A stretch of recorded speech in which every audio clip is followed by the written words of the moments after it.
Hello and welcome to Agenda 2030. I am Toyin Nkamiang John. Recently, leading women across Africa gathered in Abuja to chart a common course in the quest to bridge the gap and remove the issues that limit women. On Agenda 2030 today, we will bring you all the highlights. First, we will join Adesuwa Osuyi as she brings you briefs on trending stories on the implementation of the Sustainable Development Goals across the world. Do stay with us. In a bid to promote innovation amongst young people globally, one of the global tech giants, Huawei Technologies, recently held the global Huawei ICT competition under the theme Connection, Glory, Future.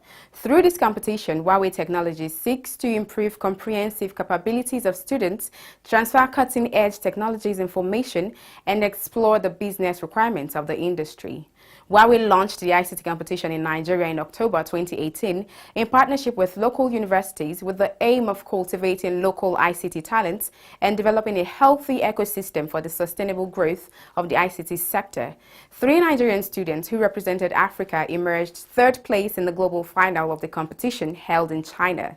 The Director General of NITDA, Dr. Isa Ali Ibrahim, presented each of the winners with letters of commendation, tablets with e-learning software, an internet bundle with 3-month subscription, and 500,000 naira. With 8 million people and the need to create transport systems that leave no impact on the environment, the capital city of Bogota, Colombia, has introduced cable cars as a means of efficient green transport, especially in poor city neighborhoods. The power generated by solar panels on each cabin enables the cable car to operate for 5 or 6 hours daily without using any other source of electricity. Hence, with the combination of solar power and electricity sourced from hydropower, the cable cars are helping to avert emissions from fossil fuels used for transportation. Worldwide, cities account for about 3/4 of carbon emissions and consume more than 2/3 of energy, having a big impact on global warming. And with Latin American countries struggling to curb health-harming pollutions, introducing cleaner transportation that also reduces emissions is a welcome development. According to the International Finance Corporation, energy-efficient public transport in emerging markets could attract $1 trillion over the next decade, while electric vehicles could generate $1.6 trillion in investment. A group of SDGs advocates called SDGs Thursday is promoting a program of events that aims to educate, entertain, and inspire action on the global goals. Tagged SDGs Festival of Ideas, the program offers a huge range of stimulating activities, ideas, and innovation in line with the 17 goals of the 2030 Agenda for Sustainable Development. The program is also aimed at encouraging the public to explore the arts, humanities, techs, and social sciences via a thought-provoking and creative series of events. The 5-day event is set to hold in Abuja from the 10th to 15th of July 2019, featuring activities such as the SDGs Treasure Hunt, Walk for SDGs, and session with the 9th Assembly. The festival has something for everyone. A shop based in Sutton Park in Hull, United Kingdom, in line with SDGs 12, Responsible Consumption, is encouraging consumers to end plastic pollution by paying them to recycle their plastics in a Plastic for Pounds campaign. The shop has a machine that takes up bottles as well as drink cans, crushes them, and offers a receipt to users in form of coupon that can be used to purchase items in the store. Consumers can deposit up to 500 items per visit, which is worth up to £25. In another related event, as part of measures to save the ecosystem and douse the effect of plastic pollution on lives below water, a supermarket in Thailand has resorted to packaging their wares in banana leaves in the place of plastic bags. The leaves are freshly sourced from farms and are totally health-friendly. The trend is quickly spreading around Asia as supermarkets in Vietnam and Indonesia have also adopted the eco-friendly style of goods packaging. In a bid to close the gap between the rich and the poor, actualize the global goals for sustainable development, and promote economic stability in Nigeria, Oxfam International launched its regional West African report on reducing inequality in Nigeria. At a press conference in Abuja, Oxfam Country Director, West Africa in Nigeria, Constant Chona, said the need to publish the reports became imperative due to the increasing level of inequality in Nigeria. These reports provide a picture of the current state of poverty and economic inequality in Nigeria, identifies the main drivers of this situation, and presents some policy situation. Agenda 2030. As a successor framework for the Millennium Development Goals, the global community rolled out a bigger, deeper, and more encompassing framework called the Sustainable Development Goals, designed to transform our world, lift the poor out of poverty, as well as ensure inclusive and healthy society. On Agenda 2030, we take you on a media trip to the global destination of the future we want. With everyone on board, we focus on the people and their struggle, the civil society and their agitations, the government and her development effort, the Global Development Agenda, its 17 goals and 169 targets. We bring you all the deliberations, insightful conversations and high-level partnerships on the road to global destination. Agenda 2030, showing on this channel. Agenda 2030, leaving no one behind. In a bid to power the actualization of the UN goals and the African Union Agenda of 2063, African women converged in Abuja for the launch of the Nigeria chapter of the African Leaders Network, AWLF, a movement aimed at encouraging increased women's participation in politics, peace building, and also mentorship of young women leaders through intergenerational dialogues and platforms. We have the report. Gender discrimination still remains a problem all countries, including the most advanced one, are battling with, though in different degrees. Women are still considered the inferior gender in most parts of the world, and as such are routinely denied even the most basic of rights. In many countries, girls are denied the benefits of education, right to work, while as women they are barred or find it difficult to access key positions in government or private organizations by entrenched cultural, political, or institutional barriers. Yet, it has been generally agreed that to accelerate transition towards more sustainable and equitable growth, in line with the Sustainable Development Goals objectives of leaving no one behind, it is critical to integrate women into national development and decision-making process. Indeed, while achieving gender equality and women's empowerment is Goal 5 of the SDGs, it is also part of all the other goals, with many targets specifically recognizing women's equality and empowerment as both the objectives and as part of the solution. The need to bridge this gap necessitated the decision of global leaders to dedicate standalone goals in the now rested Millennium Development Agenda and the successor framework tagged the Sustainable Development Goals. As members of African Women Leadership Network Nigeria, you will be individually and collectively challenged to provide leadership in the attainment of SDG Goals 5 on gender equality and empowerment of women and girls.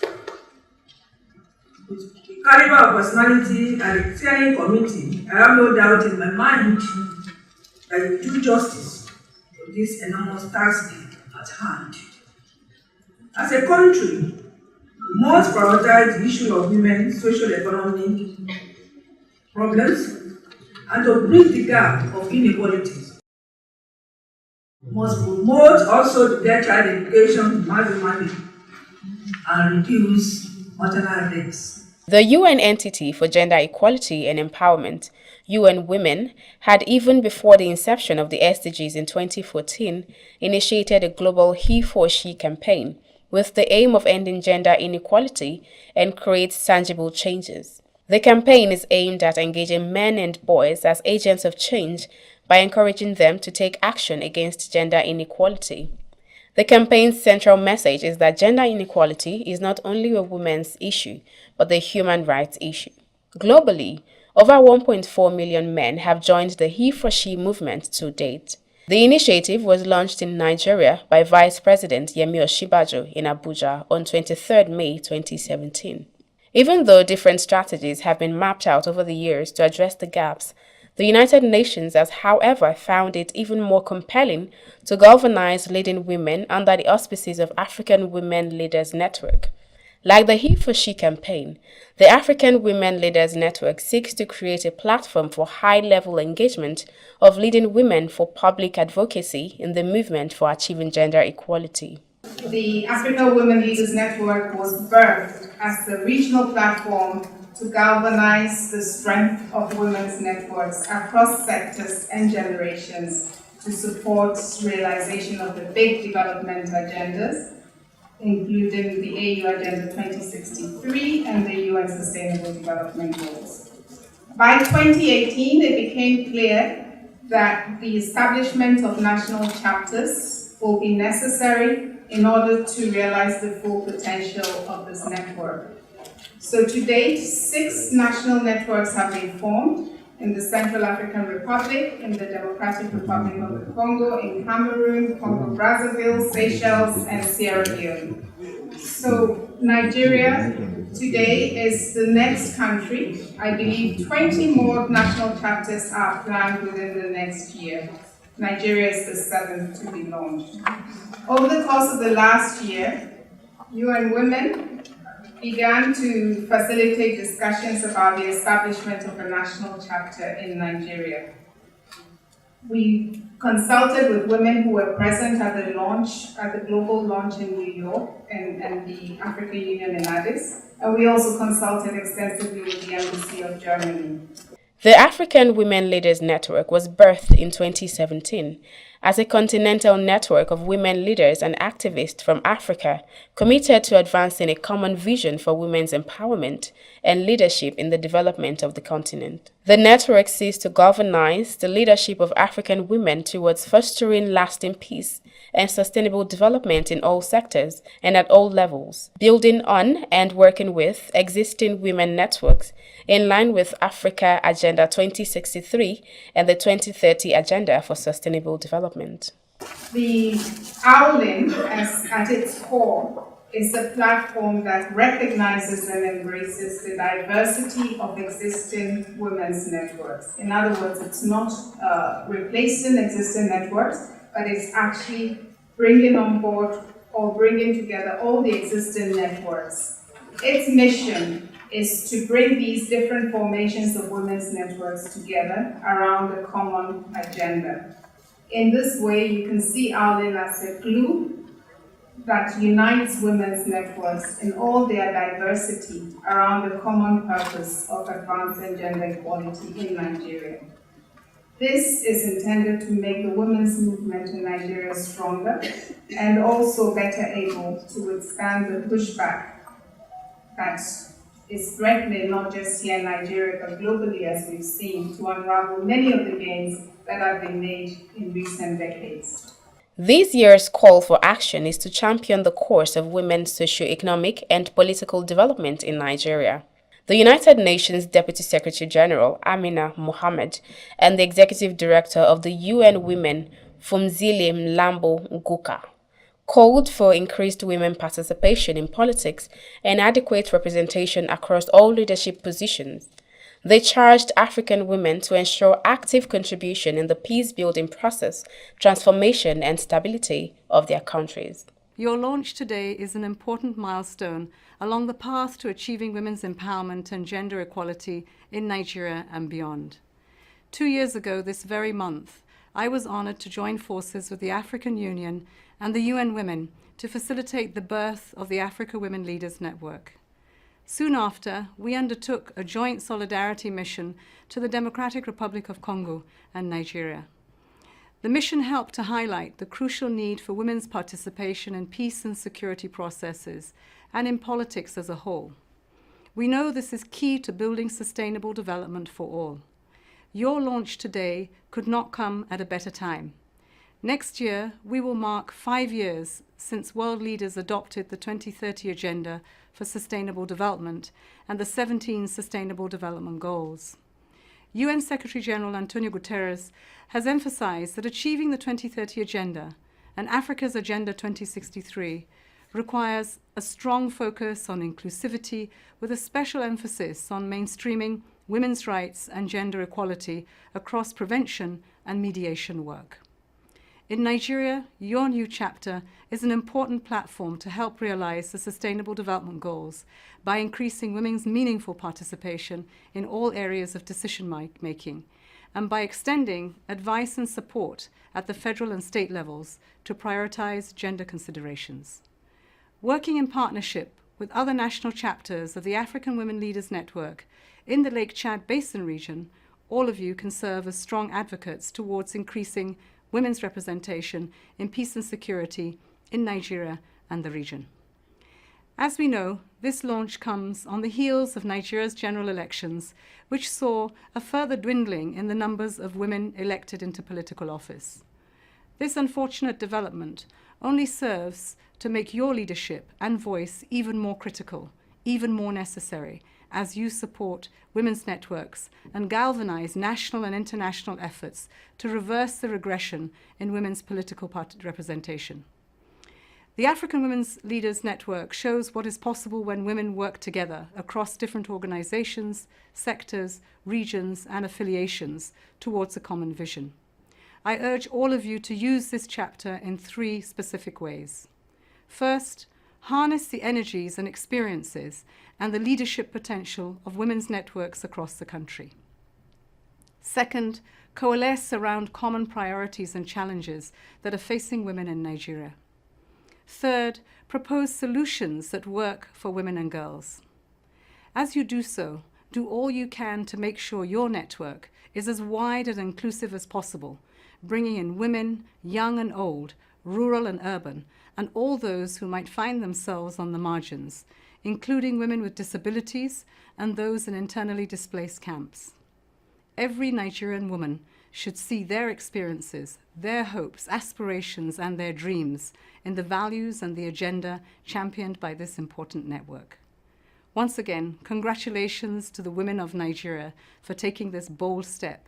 I look forward to working with all of you as you continue building this movement for transformative change. In a welcome address and introduction of the steering committee of the network, the United Nations Women Council representative, Comfort Lamte, told the gathering that to champion this course, so far with Nigeria chapter being the 7th network to be launched, 6 national networks have been formed in Central African Republic, Democratic Republic of Congo, Cameroon, Congo-Brazzaville, Seychelles, and Sierra Leone, with an additional 20 more planned to be launched within a year. Speakers at the launch, whose voices were further amplified by that of the First Lady and wife of the President, Her Excellency Dr. Mrs. Aisha Muhammad Buhari, represented by Ms. Hajo Sani, called on the President to, in usual fatherly gesture, consider the appointment of competent women into his new cabinet. As you are all aware, Her Excellency Dr. Mrs. Aisha Muhammad Buhari, the First Lady of Nigeria, has been very passionate about women and to get more women into the leadership position. As you will recall, in the last general election, Her Excellency succeeded in initiating women and youth presidential campaign team, whereby women played great and very, very significant role towards the success of the general election, and specifically for bringing Mr. President back as the President of the Federal Republic of Nigeria.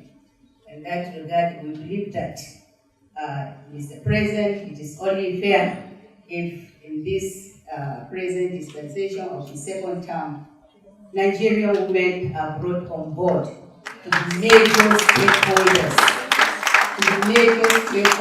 in terms of being part of the decision making they are supposed to be. The United Nations Resident Coordinator in Nigeria, Edward Kalun, adding his voice as a he for she, maintained that considering the appointment of competent women into different leadership positions is critical in reshaping the society. Despite the well-documented positive impact of women and women's organization, progress on women's participation and leadership in politics and peace process is still lagging. The 2019 general election did not help the situation either. Now the statistics are talking about less than 5% of women's participation in parliament. This is not acceptable. for this giant of Africa called Nigeria. Without gender equality, there is not going to be any development in Nigeria. And I know we are now at the political heartbeats of politics. There's a lot of horse trade going on, but I want to end by calling on President Buhari that in his solitary decision of the next cabinet to consider competent women to hold all positions.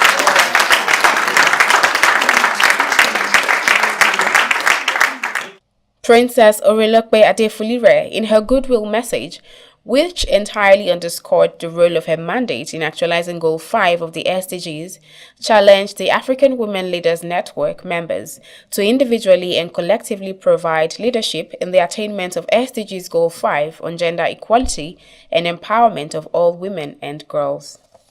Discrimination against women and limitation on being a thing of the past, and that's one of the agenda of the steering committee. I want to also say we should pay attention to how we can mobilize women together for this leadership role. Women succeeding together, we can only succeed together if we are united. And we must be united to fight this and to achieve this.